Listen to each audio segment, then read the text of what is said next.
zigenda mu maaso mu ggwanga lyattu Uganda. Tugendagendako mu bivumbuddwa ne Wilson Tamale ne mulirwana bagenda mu maaso n'okuguulana ku nsonga z'ettaka.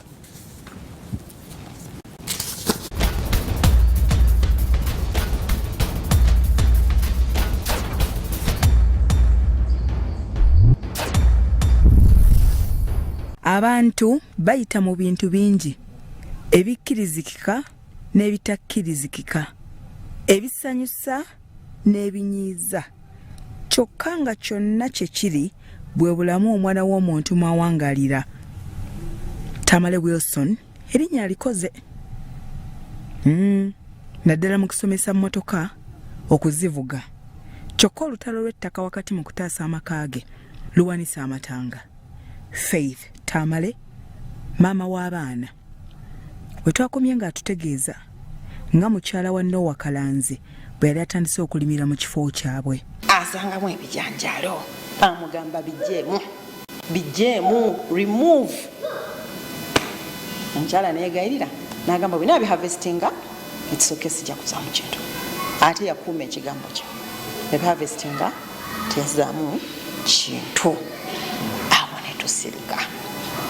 Ebyembi omukyala gwe boogerako kaakati mugenzi, era nga kigambibwa nti yafa ayogera mazima nti ekifo kaakati ekyafuuka ensonga tekyali kyabwe, mbu kyali kya Tamale. Olwo amaze okukungula ebijanjaalo mu kibanja kyammwe mu budde obwo otyo amazzi gava Namirembe waggulu ewali kanisa gajjaga maanyi nnyo ne gayingira mu nnyumba yaffe neerabika nti egenda enafuwa. Kati mwami Tamale n'agamba katuzimbe wano omwala gutuyambeko ffe just wano. Tuba tutandika butandisi omwala guno tugutandise. Amazzi ne gava waggulu ne gaba ekikomera kya Kalanzi ne gakissa wansi. Omukyala Kalanzi bannange nange munyambe naffe katucontribute munyambe ng'ekikomera kigudde. Simanyi ng'ojogeragana gye bayogeraganyaamu era siyinza gikubuulira. Kati nze ngenda okulaba waliwo omwami bali mutaka Libbala ng'aleeseeyo emiliyoni agamba manyi naffe tucontributinga amazzi gano biki ng'aleetayo emiliyoni. Ndoza emiliyoni gye yampa gye yatuwa nga tuzimba egundi etrench twagiteekako emiliyoni ezitaka wansi wa miliyoni 2. Naye bo baleeta kale nga bwe baleeta. Maama Tamale nti ekyo ki kyekyavaako ekimu ku bizibu kyekyasparkinga embeera eno. Kati nze mba ndi somewhere nga simanyi kiriwo. Kati olwo omukyala Kalanzi oba yali afudde naye naye tafudde ayakuza yali avuddewo ng'afudde. Kaakati nga waliwo Kalibbala yalinga administrator oba ani yali waliwo omukyala gwe yalinga administrator w'akafaako linnya ndyerabidde. Kaakati nga ndaba ayumba obutono mukama ekiki nga papuuza kikikyo. Kaakati nga mpulira bagamba mwami Tamale atemya muti. Mwami Tamale atemya muti ki era ogwawa era gumukwatirako kiguliwo omuti agugwo yagutemye. Ngamba giki ate ddi nasooka mbivaako nga simanyi nti that very serious.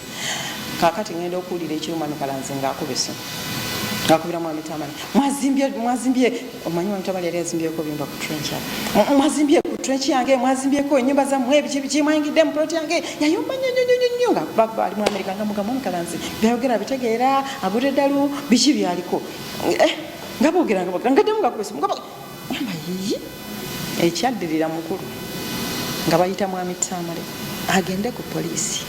Mojjukira ssentebe bye yatugamba nti Kalanzi ne Tamale bonna amaanyi mangi abaali ab'omukwano owulira ebitandise okubatabula. Tamale gwe yaleeta kati atandise okufuuka ensonga. Ogamba omwami wamuyita ku poliisi nti atemye omuti. Tuka ku poliisi nze saagenda naye kuba nalinoza kantu katonotono. Atuka ku poliisi nga bamukwata mujjamu engato ziteekaawo watemye omuti criminal trespass malicious damage olulimi lwa kirooya nnyo nga nkubira essimu nga bajjangu n'ebintu bino konze kiki ngendo tukayo nga tebiri serious nga bamuteeka na munda ati awo byomunda ebyo byajja awo White House tukembeera eyo yonna era tutwala mu kooti era ne bagenda mu kooti Tamale agasatemyeki nti guno finally wavaayo omuvubuka ali awo wewa chairman bamuyita wadda aga nti nze yatemye omuti namulabiye nti yabadde karosi ne gundi nyamamubuuza okakasa ye babaleeta amazima gennyini bwe babaleeta ne bagamba ffe twatemye omuti administrator Kalanzi yatulagidde era natugamba ssente zibagenda otusasula zigenda kuva bweru mu Amerika era nakati wetwogerera tebannaba zituwa kati nze mu kooti yawo gwe mulundi gwange ogwasooka okulaba endagaano Kalanzi gye yali akutte nti yagula ekibanja newunya nnyo bwe nagiraba neŋŋamba nga sigirabangako eri luddawa nentunulako nga tekuli mukono gwa mwami Tamale ne mugamba eno endagaano yaani nga bagiwaddeyo muki mu kooti kati kwe kugiraba kwekutandika okulaba nga ebintu biri serious nnyo nembibuulirizaako nembigoberera kati awo waliwo strife wakati waffe nagwawo strife etandise yamaanyi naye nga tetunatuuka mu kooti baleeta bayita LC2 ne LC1 ne RDC ku RDC Zaina Muwonge ne ssentebe wa LC2 kwe tubatumalira emboozi ey'olwaleero biki bye baatuukako awo we tunaatandikira bya Robert Mutebi ne Yasin Chikoyo, Salt TV, Omunyo.